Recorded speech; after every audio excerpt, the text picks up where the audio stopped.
EGROW Friday webinar series. Um, so in this webinar series, we have generally been following a thumb rule of having contemporary issues, a discussion on the contemporary issues, both domestic and global.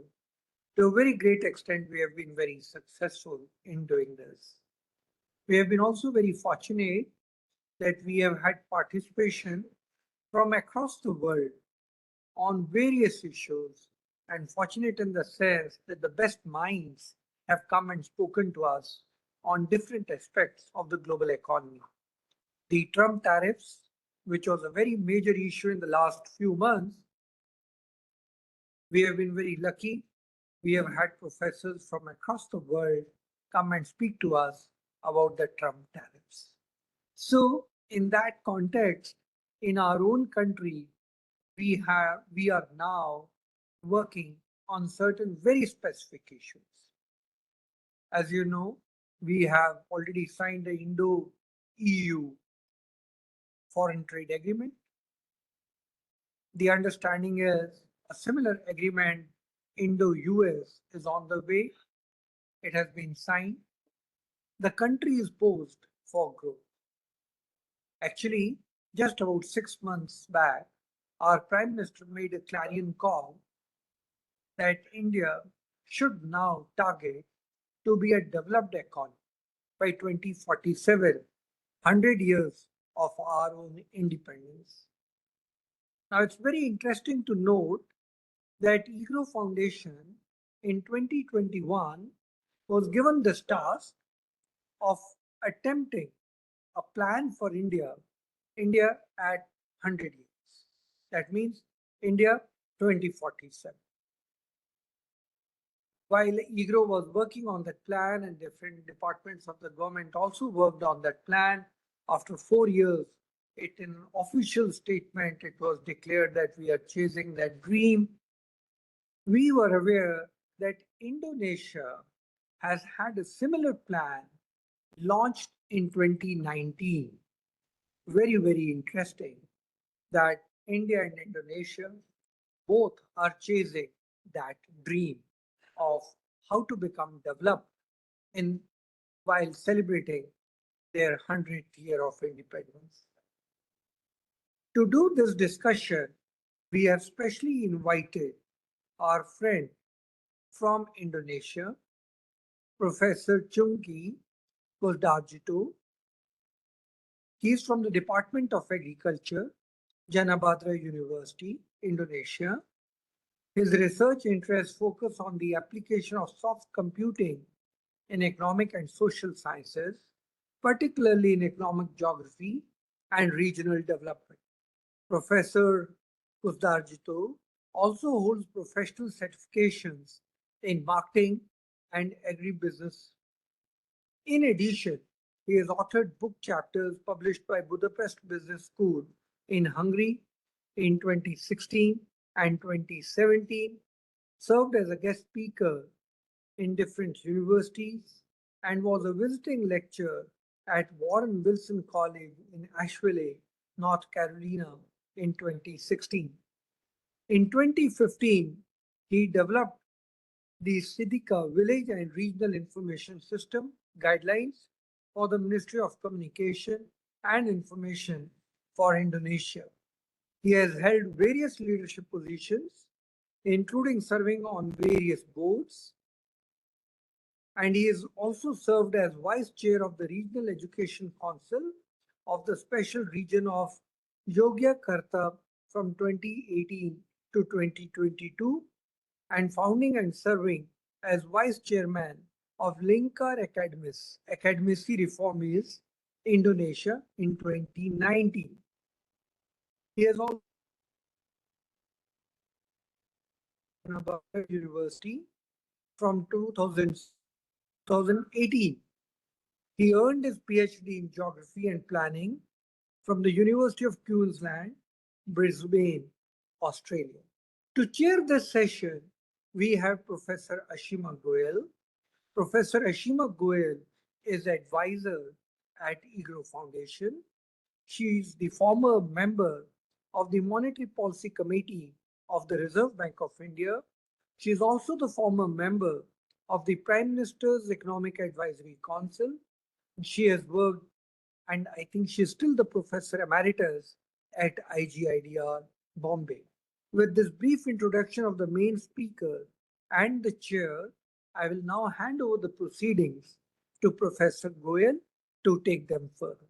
Over to you, Professor Goel.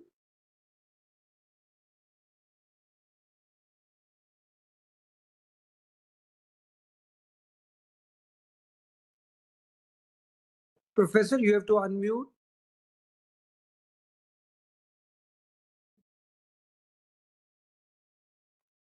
Yeah. So thank you, Dr. Singh, for that kind introduction. We are very happy to welcome Professor Kustar Jito from Indonesia. I think the speciality of IGRO Foundation is we get speakers from all over the world, but I think we need to get more from East Asia. India is looking that way. And I think emerging markets as a whole have a lot of similarities, a lot to learn from each other. And, sort of develop a kind of what works when you want to grow rapidly and raise per capita incomes. As Professor Charan Singh again has told us, there are many similarities between what India and Indonesia are doing. I think we are both relying on consumption as well as manufacturing development, indigenization, digital drivers. I was surprised, I visited Bali in part of the T20. That was my first, only visit to Indonesia, and I learned that a lot of focus on digital also, just as in India was pushing that in our G20 year. So we look forward to your talk, learning from it, and let's see what other kind of structural features we find that are in common. Professor Kustar Jito, you want to start? Okay.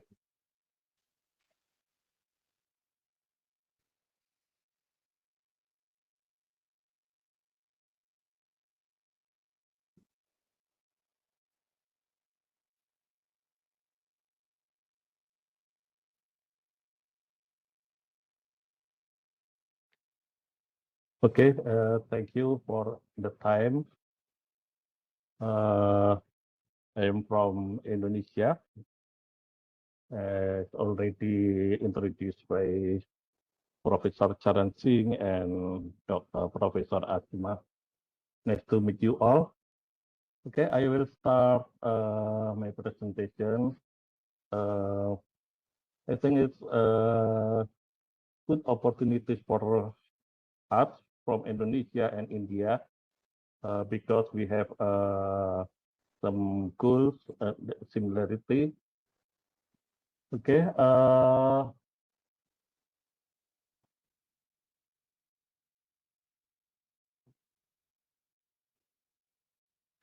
This is Indonesia.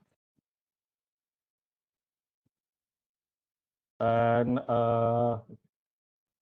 Indonesia, like this Barat in India, Indonesia has declared for 100 years of independence, Indonesia Emas or Golden Indonesia.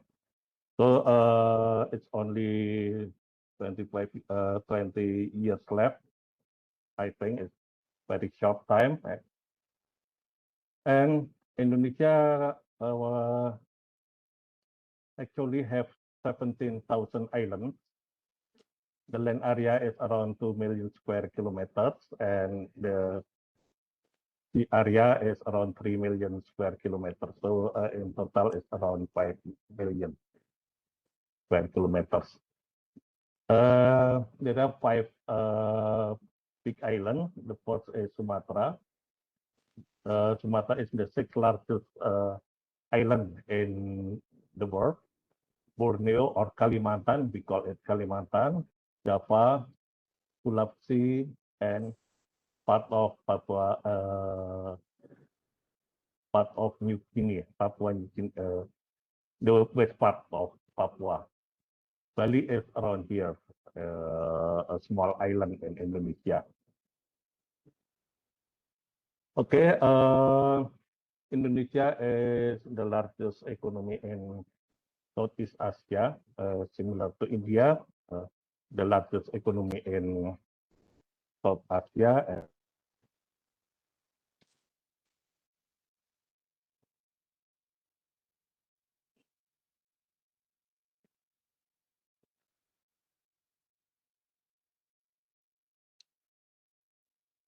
What happened?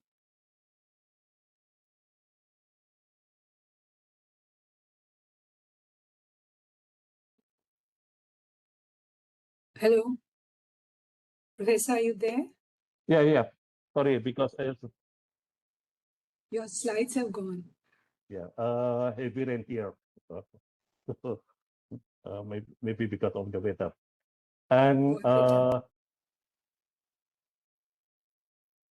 the population is around 300 million, smaller compared to India. And so we need some plan to be developing countries. So I think this is You have to share your slides again. They've gone. Charan, can you see the slides? can you see? No, I Sorry. can't see. No, we can't see the slides.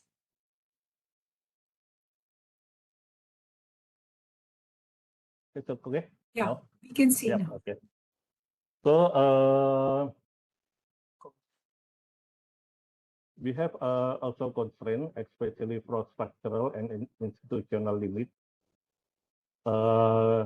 In terms of structural, maybe for the suprastructure, we have many islands, we have many ethnic groups, and also many religions. At least 5 religions recognized by the government, and so many local languages.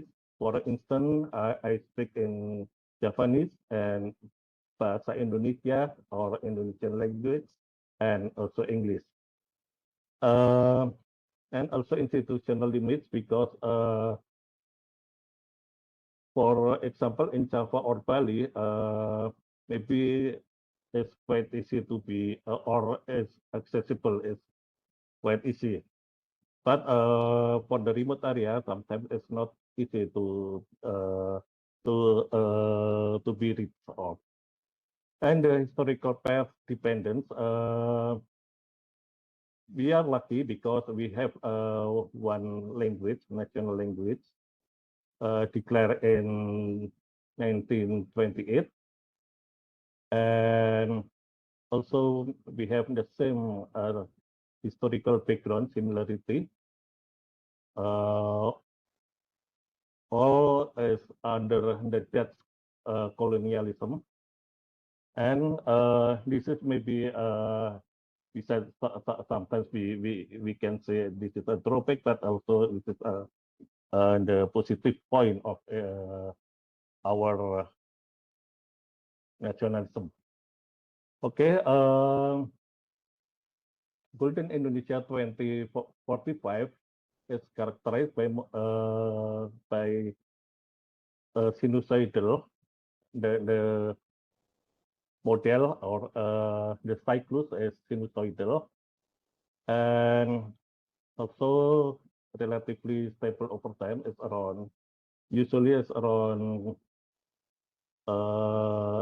18 years, and actually now is due. The date is due. So the government try to stabilize in order to keep not become unstable. Indonesia also sometimes is vulnerable to large crisis shock. For example, in 1966 and also in 1998. So now Indonesia has become a regional coordinator in multipolar system, especially in ASEAN. And also Indonesia also occupies a strategic middle position, reaching China production network and India knowledge economy. And the policy implication prioritize connectivity as because we have many islands. For example, transport, port, and data, invest in distributed human capital, diversity partnership, and maintain moderate stability with strong national resonance to absorb shock and prevent. So I will make some model. So this is the Golden Indonesia. First, the program is human resource transformation. So in this aspect, Indonesia try to shifting the workforce from the imitation to innovation. By what? Through strengthening education in science, mathematics, and STEM. And then I put yellow here because I will focus on some aspect that I highlighted.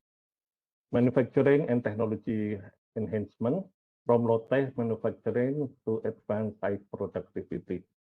So we hope that target industrial contribution to GDP is around 30 to 40%. Innovation based on streaming. And this means producing new technology-based goods aligned with industry 4 or maybe 5.0.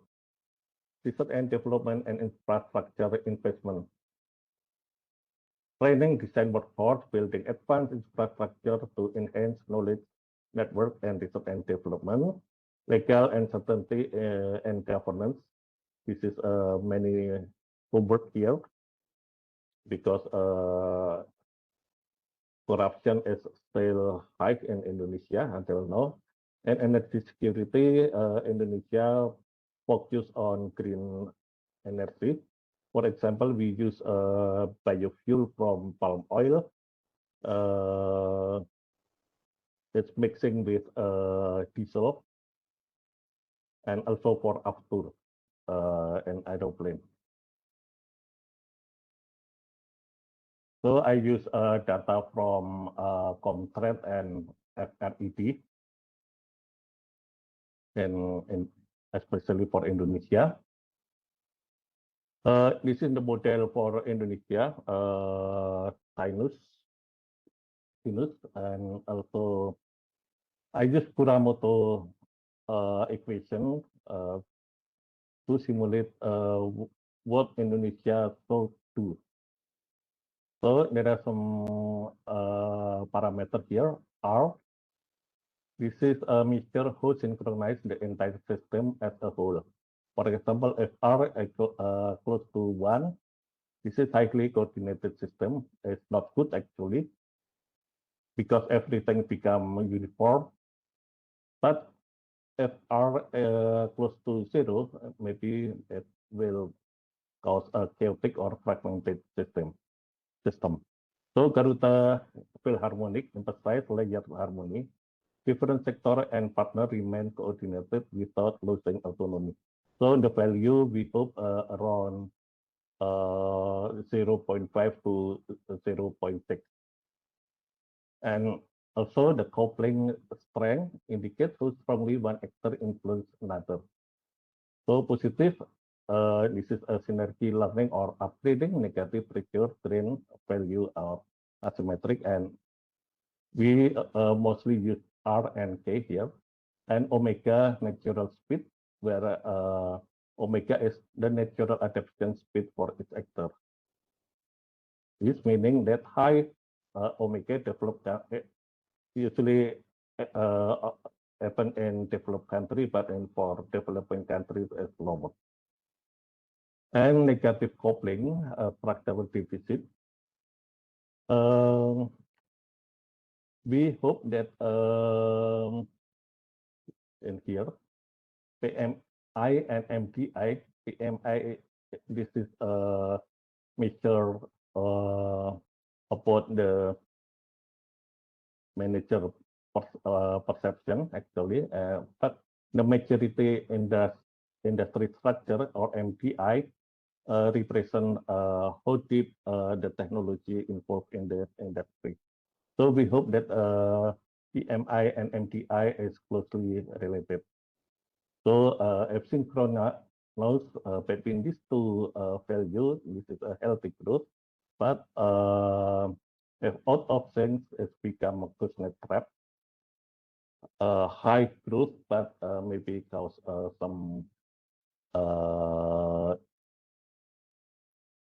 uneven development. So we hope that PMI and DI move together.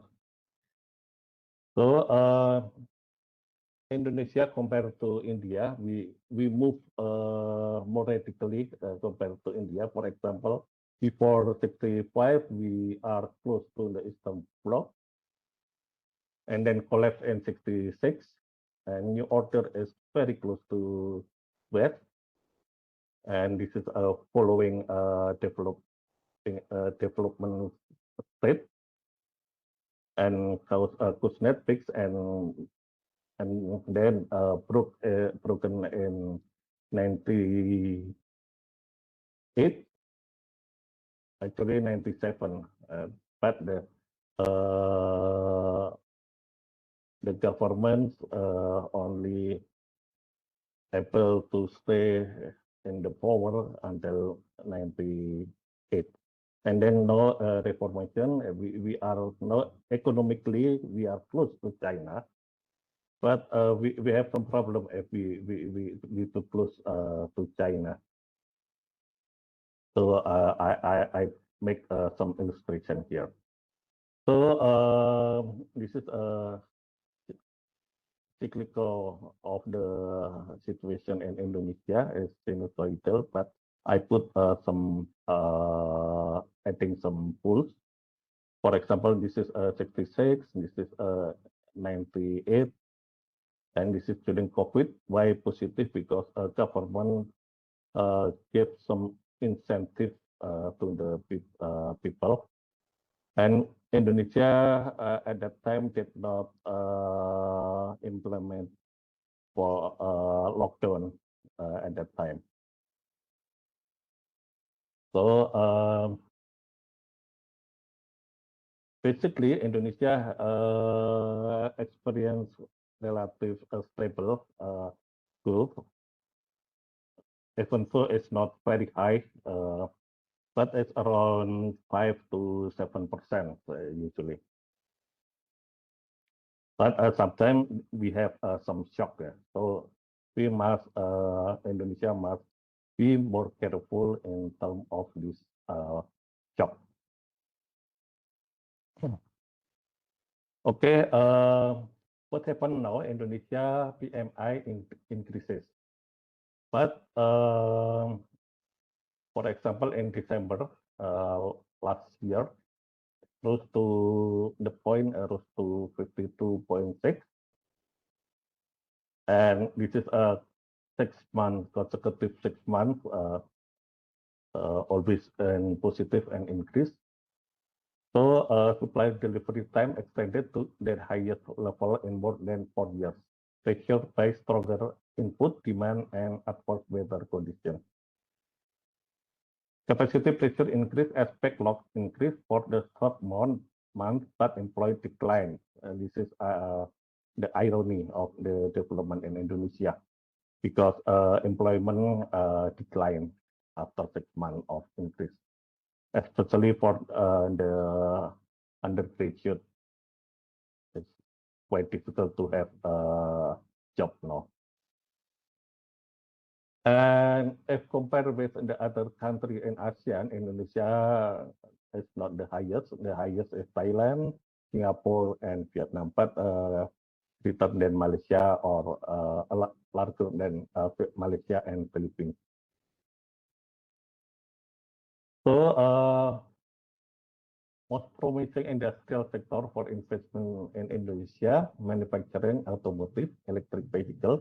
Now because from the government incentive, free of tax, electronics, and e-commerce, fintech, logistics, digital payment. For example, we have one payment system, QRIS, in Indonesia. Maybe in India also have this system. Renewable energy, solar energy, wind energy, and maybe nuclear energy. Healthcare and pharmaceuticals, India, I think, excel in this area. Mining and natural resource, Indonesia well known for nickel, also copper, bauxite, value-added processing. Agriculture, Indonesia is the first #1 exported in Indonesia. Tourism in Bali, Jakarta. Jakarta is my hometown, and also real estate. So I make a simulation here. How about if we close to USA or we close to China? Usually, dominant export type from Indonesia to USA, final consumer goods, but to China, it's raw and intermediate.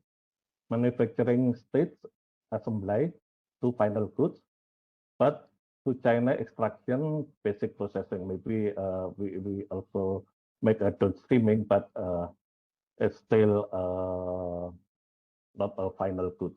Value added in Indonesia high because import labor and assembly, but low and medium for Indonesia to China. Technology content low to medium, to China is low. Learning by doing, decent, but almost none for China. Updating potential high and limited. MBA score, I make a score here. It's higher than China. MDI is Rudip Indonesia is involved the manufacturing process is I give value until 5. China is only give 1.5 to 2. So we can say that Indonesia have manufacturing integration deeper with United States compared to China. So we can say that from Indonesia to USA, Republic of Indonesia to USA is a downstream insertion, but for Indonesia to China is upstream extraction. So Indonesia strategic mistake, in my opinion. With China downstreaming, still China oriented, Indonesia is positioned as a resource node. But with USA, Indonesia, no, USA is not the first partner. Previously, USA is the first partner for the trade for Indonesia, but now it's maybe number 4 or 5.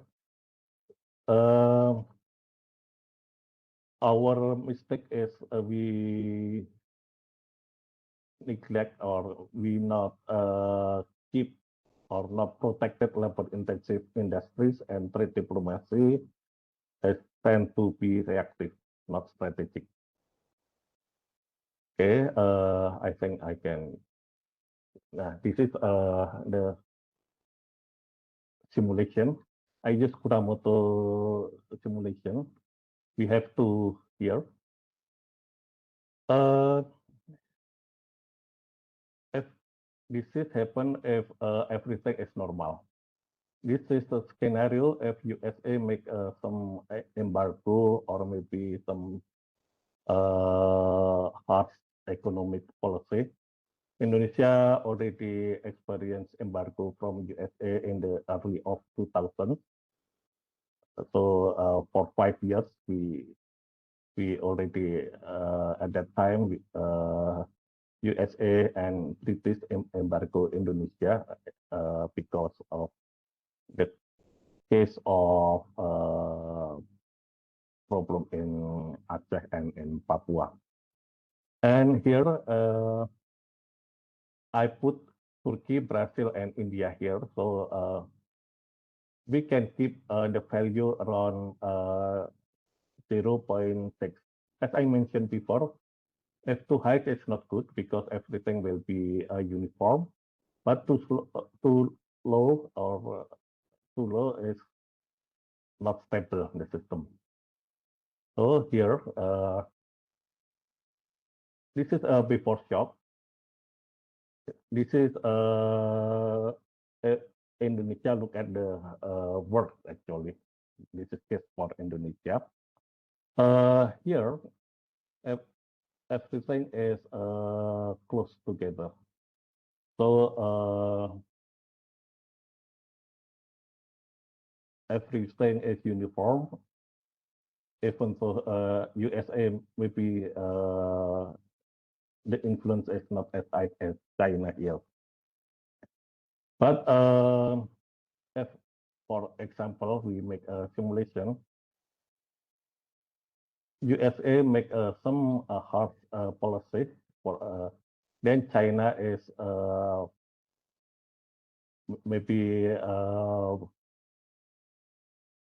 the communication with the rest of the world is also difficult and also, but this is the embargo for Indonesia actually. So it's become more distance. So the similarity is decreased.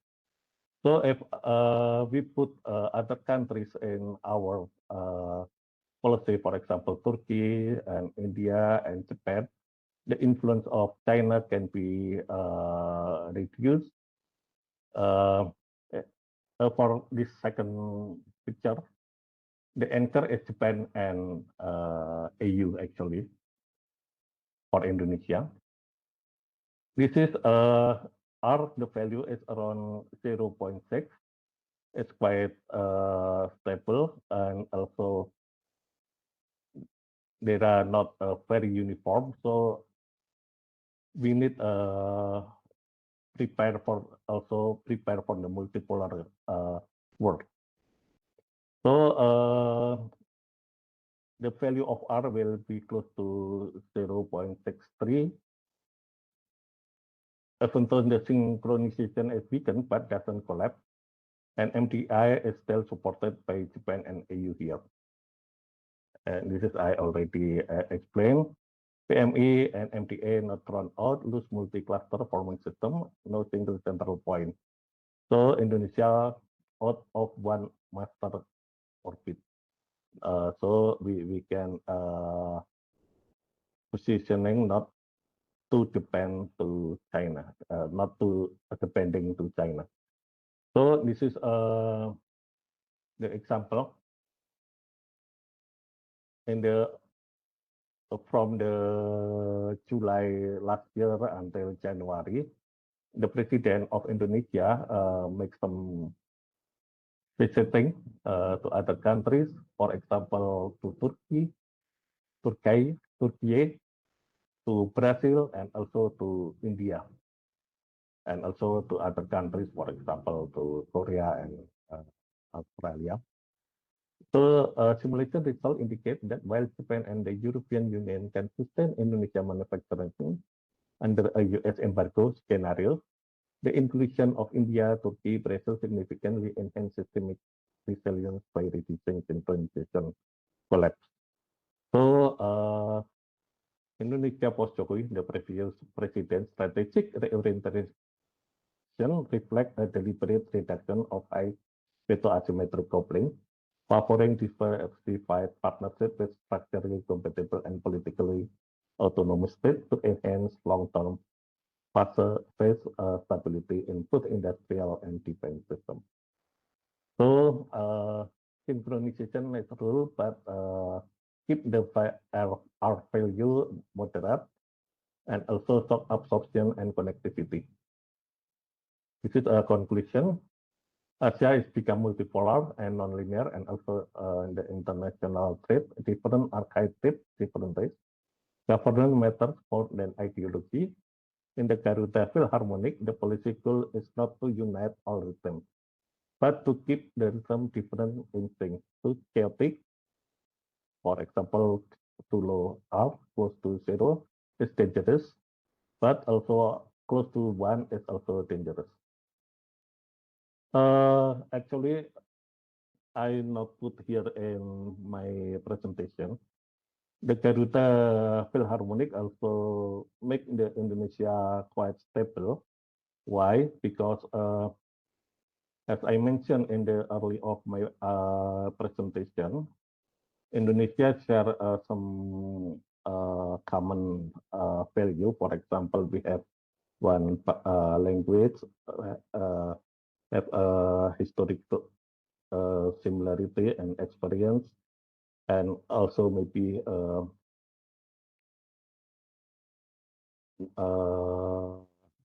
the problem is always the same. So when something happened, for example, there was a shock domestically, the system can arrange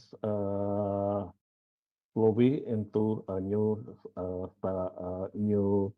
equilibrium. So it always happens, and I hope this is still strong in the future. So thank you. This is the end of my presentation. Sorry. Thank you, Professor. Very Yeah. interesting idea, this particular model. And your chart showed, China very uniform, both Indonesia and India, much more volatility. So I think that one major reason India, for example, has had a very slow, has not been able to transition to a developed economy, is that growth has been very volatile. You had periods of very high volatility. Well, if you have smooth growth, then, because the growth is higher, the real interest is lower, G greater than R, it's known as the snowball effect. Debt ratios come down and per capita income rises, etc. So you have this, that Indonesia, you seem to be implying that some volatility is good. Sort of, what is this harmonic equilibrium? Yeah. Yeah. So what is, and I think you're suggesting trade with other multiple countries to increase diversity and stability. Now, stability is so, diversity. Similarly, India has been following this trade. We had internal diversity, which I think has been bringing down volatility in the recent period. We've had high growth, we had counter-cyclical macroeconomic policy. So your potential output rises, actual output should keep up. And now we are entering into all these FTAs with multiple countries. So trade diversity, stability on the trade front also. So really interesting ideas. But I would like to just ask you a little bit about the external sector. Indonesia suffered a lot in the East Asian crisis.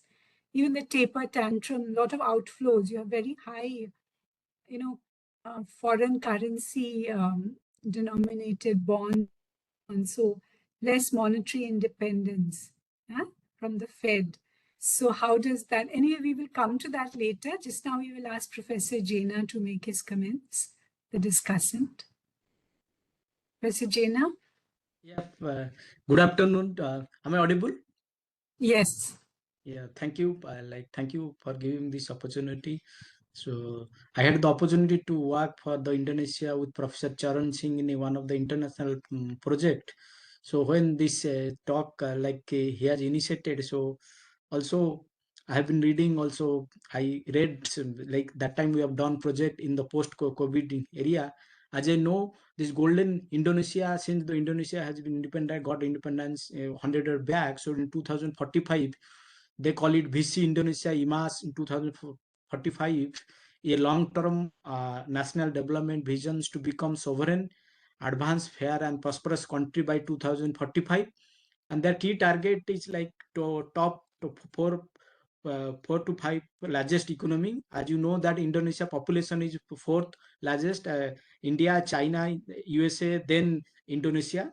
And they're targeting their GDP around 7 trillion by 2045, and the per capita income from US dollar to 20,000 to 22,000, and poverty reduced to below to 1%, and sustainable and green growth. For that, they have emphasized on 4 pillar of golden Indonesia. First one is human development and science and technology through educational reforms, skills, innovation and digital transformation, sustainable economic development through industrialization, value-added manufacturing and green growth, equitable development, that is by reducing the regional inequality, inclusive growth, and national resilience and good governance through strong institution, rule of law and national unity. But I am little bit like pessimistic because there are some challenges for Indonesia, like when the Indonesia GDP per capita is now currently it is near about like 5,800, please close to 6,000, but they for in 2045 they are targeting 20,000. But the main like challenges they are their productivity is coming down recently. They have a low productivity, and the agriculture which is employed that a lion's share of their work population but only contribute to 12.7 of the GDP, and manufacturing share of GDP fell down to 32 19% from 32% from 2002 to 2025. And their human capital index is like 0.54 against like all this like developed country like Singapore is 0.88. And the youth that they are facing the like employment challenges, since another issue of the Singapore like Indonesia is that 60% people are like staying in urban. So this the that urbanization has created a lot of challenges for Indonesia, and they are for innovations they are facing that less R&D spending, that is only 0.3 of their GDP, whereas the neighboring countries like Malaysia, Singapore is doing, Malaysia is doing 1.3 and Singapore is 0.2. And they are like, if you see their Gini coefficient is close to 0.4, 0.38, and the poverty rate is 8.6.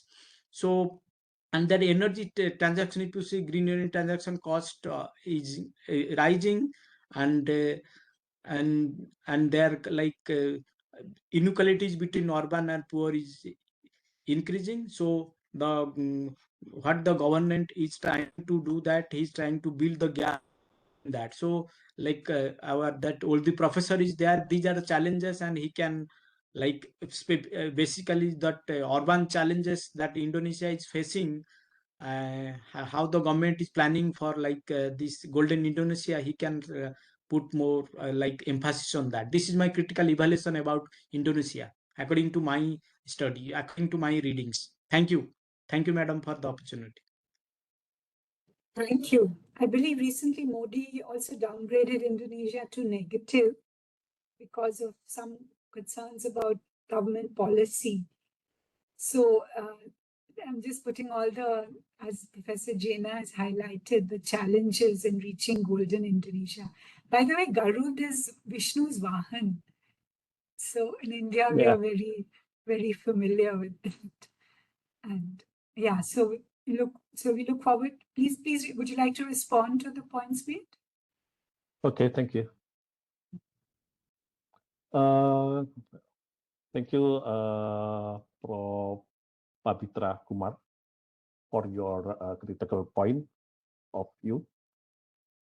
Yeah, we have some problem here in Indonesia, especially for the human resources first, and then inequality for the development. As I mentioned in the early of my presentation, we have many major islands, but also some small islands. It's difficult to be reached, maybe. So why the Gini ratio is quite high? If you go to Jakarta, in terms of total GDP, Jakarta is higher than Kuala Lumpur or Singapore. You can check it. But if we go to the out of outer island of Java, maybe the condition is different. Why? Because in Java, the population is around 140 million, is around 60% of Indonesian population live in Java. And now the population is become older. No? So the time is quite limited for Indonesia. India is luckier because the demographic dividends have more opportunities. But in Indonesia, for the outer islands, for example, you can see the economic growth in North Maluku is more than 10% or maybe more. But in Java, because it's already developed, it usually is only around 5%. But we also have some area, for example, in East Nusa Tenggara, is close to Australia, because the rainfall is quite limited. So the agriculture is not enough to support the population in East Nusa Tenggara. So why government try to make some more connections? So they want to diversify their trade and also policy. As you know, when we say something that is quite sensitive, sometimes we consider the content of the component, for example, fighter jet, for example. We must make sure no American content inside the fighter jet. Why? Because we have experience when we experienced embargo in early 2000s. So I think we can also learn from India how to overcome such problems. We have similarity, but we also have some maybe some challenge, different challenge. So I think we do need to be pessimistic, but what the priority from the government don't be trapped into the middle income traps. This is the most important thing. So we hope also hope Indonesia become the fifth largest economy, and also maybe become the regional power in Southeast Asia. I think these are my comments. We have some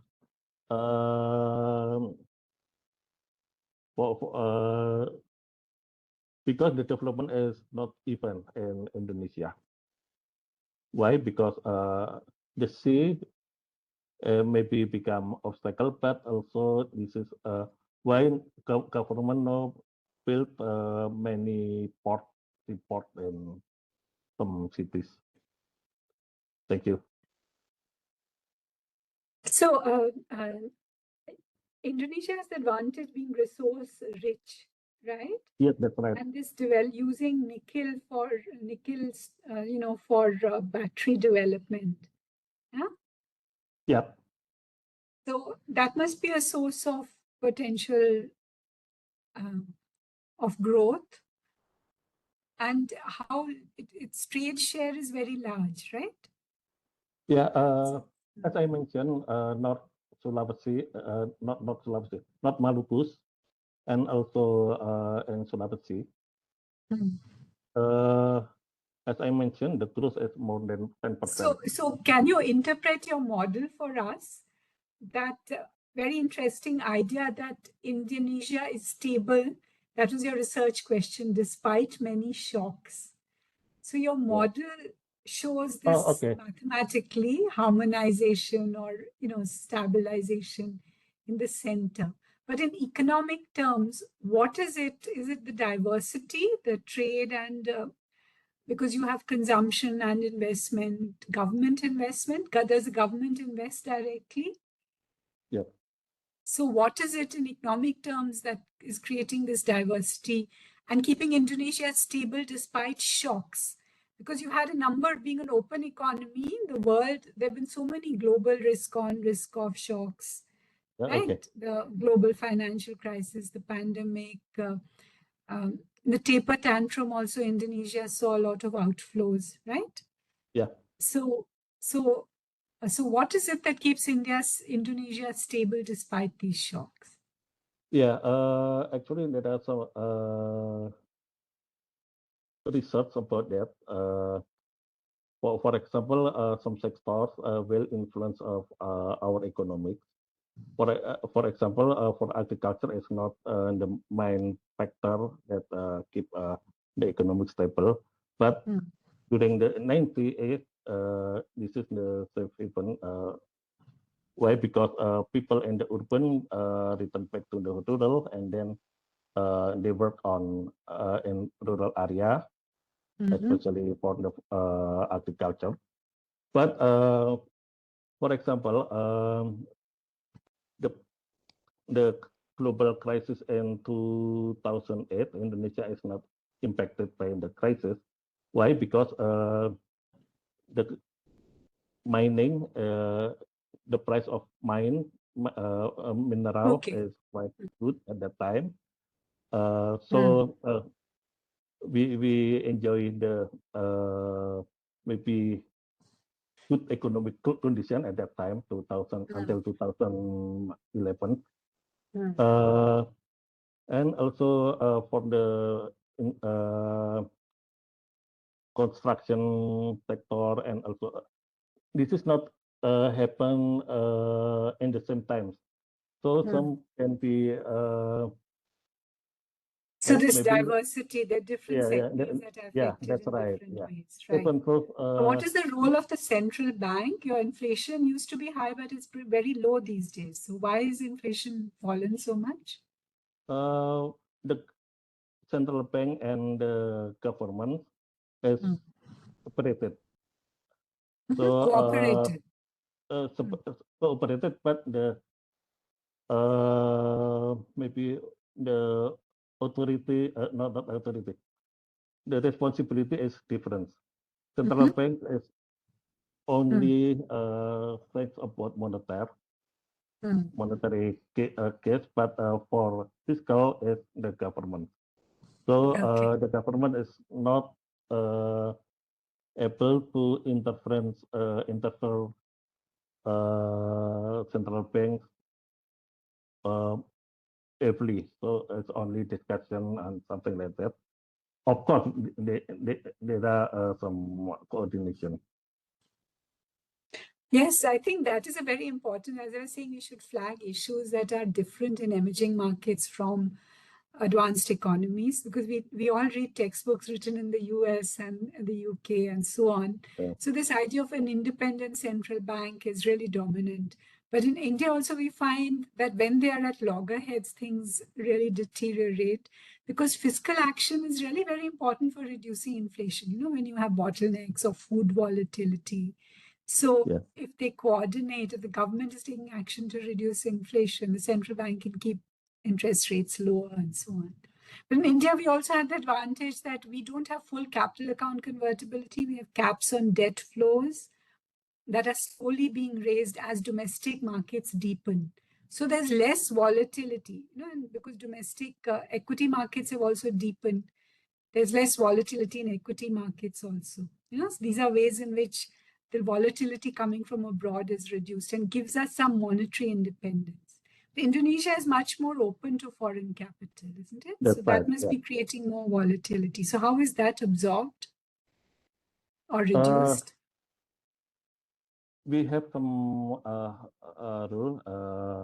For example, the international debt is the upper limit is 60% of the GDP. Okay. But the government keep us around 40 maximum. So we still have some space to maneuver if there are some shock from the outside. So and I want to add as you mentioned about nickel. Nickel is of course nickel gives some visa for us, but the problem is very dependent to China. Mostly Okay. the consumer For our nickel is from China. But that is what you're trying, indigenization, production of batteries in Indonesia and Yeah, so that's on, right. rather than This just has become the exporting. policy of government. Mm. But battery is not the for the industry is final product, but for the overall it's not the final product. We it's still in the middle actually. Okay. Yeah. Yeah, Professor Jenna has a question, I think. Yeah. Yes, please come in. Professor Chungi, that I think you are from geography. There is another issue in Indonesia is that, like, since the has good demographic dividend, that mean age is 31, but recently it has been observed that fertility of that it has been reduced to 2, and where the dependency of the age population has like increases near about 8 to 10%. So now how like this Indonesia government is planning for that, for socio-political like advantage, that is I can see that it's going to face a huge problem in the future. So what is your what is your remark on this? Okay. May I answer it? Yes, yes. Okay, thank you. No, Indonesia have some, even though it's not as advanced as in developing countries, developed countries. For example, for health insurance, is almost 100% is covered by governments, especially for the disease or during the COVID, as everything is free, and also if we if the people got cancer or heart disease, will be supported by government, and also for the education, uh, for elementary school to middle, 9 years is supported by government, and also for the student who is quite bright. Government also gave some scholarship to the world class universities in overseas, not in Indonesia. So and there are some maybe effort from the governments how to reduce the dependency between generation, and also some safety net during the maybe in the difficult situation. Indonesian government provide safety net for the maybe the most the poorest part of the population. Is it answer your question? Okay, thank you. Yes, Are sir. there any Yes, sir. questions Thank you, from sir. the floor? Yep. I don't see any questions. Dr. Singh, would you like to ask some questions? Dr. Charan Singh, would you like to come in? Yeah, I think we'll close now. I would like to simply mention, Professor, how do you monitor that the economy is following the track year by year, quarterly? Who does it? The Prime Minister, the central bank governor, or the Minister of the Economy? Is there any mechanism which studies the progress towards the golden Indonesia? Yeah. It's maybe because I'm not in the government position actually. When the government change the regime, sometimes the policy maybe is not, or maybe the policy is little bit different, maybe little bit different from the main goals. But to make sure, for example, the president, the new president, already mentioned that he will keep the vision and mission of the Golden Indonesia during this term. Because it's also close to the previous president, but he knows focusing on how to eradicate the corruption in Indonesia. So there are many people is maybe what we call it. When it's proof that they make corruption, then they will be detention, make detention, the government. And also for the new capital in Kalimantan, it's also continue.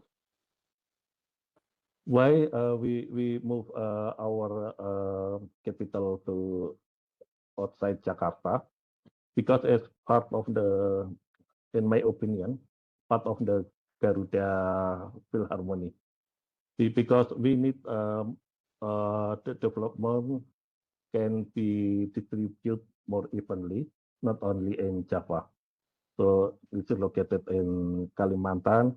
It's not prone to the earthquakes. For example, last night I already experienced 6.4 earthquakes in my hometown. So at night, so we all wake up, and also to make the development more even. It's not only in Java centric. So the government mentioned we develop Indonesia, not Jakarta, not Java. So the government, I think, still maybe make monitoring the problems that we face, especially as I mentioned, our president go to the other countries. This is a part of this because his background also in military, so he knows about the strategic move that Indonesia should take. I think this one. Okay. Okay. Simon? But our finance minister no, it's new, so with a different approach actually. The previous is quite more maybe very what we call it very disciplined about the financial and also monetary, but it caused some the growth is not as higher as expected. So the Ministry of Finance is changed. Okay. All right. So I must thank you, Professor Goel, for chairing the session, and Professor Chunky for accepting our invite and telling us about the whole journey. There are critical cycles, as I can understand from your narration, and I understand the challenges, but I like the way the whole thing was organized in different categories. I think something for all of us to learn from there. I also want to thank the participants who have joined us today to enrich the discussion on a Friday evening. Just want to make one housekeeping announcement. Next week on Friday, 4 to 5 p.m., we have another talk on World Cycles Revisited, Diverging Trends in Prices and Quantities by Dr. Anthony Camus. He's an economist with Bank. You're all welcome to attend that, where he takes a different view on prices and quantities and then looks at the way the cycle has been operating. There's convergence and there's divergence at different phases. He takes a long-term period into consideration. So I'll invite you for that talk. With this, let me conclude for today, thanking once again all of you Professor Jana for preparing at such a short notice the discussion note, Professor Kusdajito for being with us, and Professor Goel for agreeing to be with us and chairing this session. Thank you very much. Thank you. Thank you. So good Look Connect East Thank you. seminar. Yes. Thank you, sir.